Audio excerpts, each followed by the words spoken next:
Hi everyone, welcome to our channel. ఈరోజు గొర్రె పురాణం cinema ఎలా ఉందో ఇప్పుడు తెలుసుకుందాం. హీరోగా మారి విభిన్నమైన సినిమాలు చేస్తూ వస్తున్నాడు సుహాస్. ఆయన చేసిన చాలా సినిమాలు హిట్లుగా నిలిచాయి. తాజాగా సుహాస్ నటించిన గొర్రె పురాణం అనే సినిమా ప్రేక్షకుల ముందుకొచ్చింది. పేరుతోనే ఒక్కసారిగా ప్రేక్షకులు అటెన్షన్ గ్రాబ్ చేసిన ఈ సినిమా అనూహ్యంగా వాయిదా పడి ఒక్కసారిగా వార్తల్లోకి ఎక్కింది. దానికి తోడు సుహాస్ ఈ సినిమా ప్రమోషన్స్లో కనిపించకపోవడం, ఇప్పుడే సినిమా రిలీజ్ చేయొద్దని మేకర్స్ని ఆయన కోరినట్లు ప్రచారం జరగడంతో ప్రేక్షకుల అందరి దృష్టి ఈ సినిమా మీద పడింది. దానికి తోడు టీజర్, ట్రైలర్ కూడా ఆసక్తికరంగా ఉండడంతో అసలు ఈ సినిమా ఎలా ఉండబోతుంది అని ప్రేక్షకుల్లో కూడా అంచనాలేర్పడ్డాయి. మరి సెప్టెంబర్ 21వ తేదీన ప్రేక్షకుల ముందుకు వచ్చిన ఈ సినిమా ఎలా ఉంది అనేది ఇప్పుడు మనం రివ్యూలో చూద్దాం. ఇక కథ విషయానికొస్తే రవి, సుహాస్ ఒక వ్యక్తిని మర్డర్ చేసి జైలుకు వెళ్తాడు. మరోపక్క ఒక ముస్లిం వ్యక్తి గొర్రెను జూబా చేసి ఇంటిలపాది బిర్యానీ చేసుకుందామని కొనుగోలు చేస్తాడు. ఆ గొర్రెను సదరు ముస్లిం వ్యక్తి కుమార్తె ప్రేమగా చూసుకుని తన తండ్రి చంపుతున్నాడు అనే విషయం తెలిసి దాన్ని వదిలేస్తుంది. ఆ గొర్రెను పట్టుకునేందుకు దాని వెంట ముస్లిం వ్యక్తితో పాటు మరికొంతమంది పడతారు. అది అటు తిరిగి ఇటు తిరిగి ఒక గ్రామ దేవత ఆలయంలో దొరుకుతుంది. అక్కడ కళ్ళు తాగి జట్కా ఇచ్చింది కాబట్టి దానిని తామే బలిస్తామని అక్కడ హిందువులు వెంటాడుతూ ఉంటారు. ఒక పక్క ముస్లింలు, మరోపక్క హిందువులు వెంటాడుతూ ఉండగా గొర్రె ఎవరికి దక్కాలి అనే విషయం మీద పంచాయతీ జరుగుతుంది. ఆ నోటా ఈ నోటా పడి మీడియా ఎంటర్ అవ్వడంతో గొర్రె మత కలహాలు రేకెత్తిస్తుంది అంటూ దాన్ని అరెస్ట్ చేసి జైలుకు తరలిస్తారు. రవి సెల్లోనే దాన్ని కూడా బంధిస్తారు. అసలు రవి ఒకరిని ఎందుకు మర్డర్ చేశాడు? రవి చేసిన మర్డర్కి గొర్రెకి సంబంధం ఏమిటి? జైల్లో గొర్రెను చంపడానికి ప్రయత్నించిన వారెవరు? వాళ్ళు ఎందుకు చంపడానికి ప్రయత్నించారు లాంటి వివరాలు తెలియాలంటే ఈ సినిమాని చూడాల్సిందే. ఇక సినిమా విశ్లేషణ గురించి చూస్తే, రాజమౌళి ఈగతో సినిమా చేశాడు, నేను గొర్రెతో చేస్తే చూడరా అన్నట్లుగానే ఈ సినిమాలో గొర్రెను కూడా ఒక పాత్రగా పెట్టినట్లు అనిపిస్తుంది. సాధారణంగా ఏదైనా జంతువును ఒక ఎలిమెంట్గా తీసుకొని మన తెలుగు దర్శకులే కాదు, చాలా ఇతర భాషల దర్శకులు కూడా సినిమాలు చేస్తుంటారు. ఈ సినిమా కూడా అలాగే మొదలవుతుంది. మొదట సుహాస్ ఒక మర్డర్ చేయడంతో మొదలైన ఈ సినిమా ఆ తర్వాత గొర్రె పురాణం అంటూ సాగుతుంది. అసలు ఈ గొర్రె కథ ఎక్కడ మొదలైంది? ఈ గొర్రె ఏం కోరుకుంటుంది?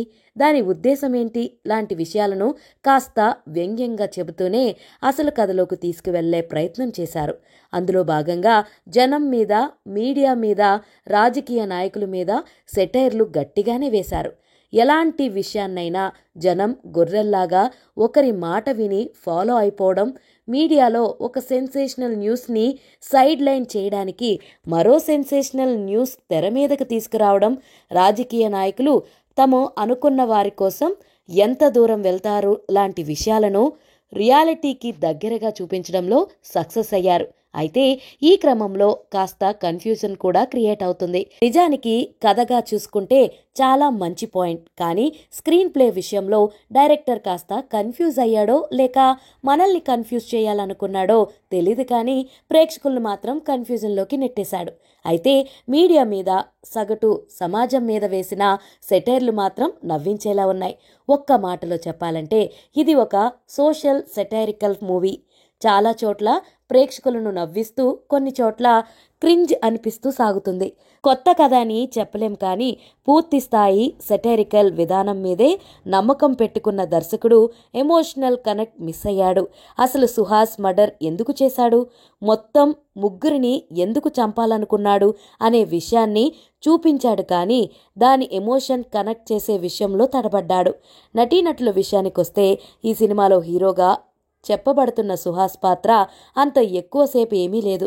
కథ అతని చుట్టూ తిరుగుతుంది, కానీ నిడివి తక్కువే.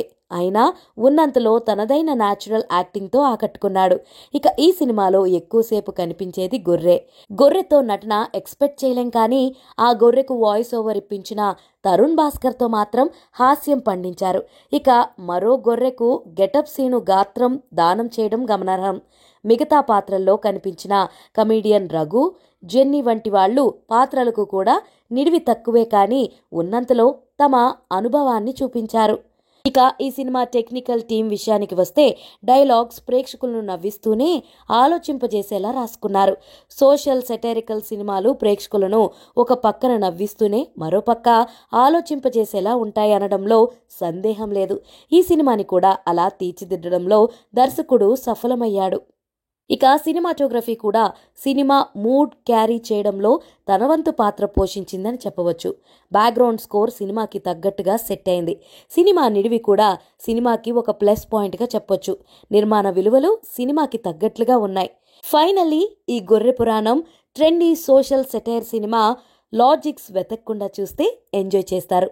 మరింకెందుకు ఆలస్యం, మీరు కూడా మీ నియరెస్ట్ థియేటర్స్లోకి వెళ్ళి గో అండ్ వాచ్ గొర్రె పురాణం.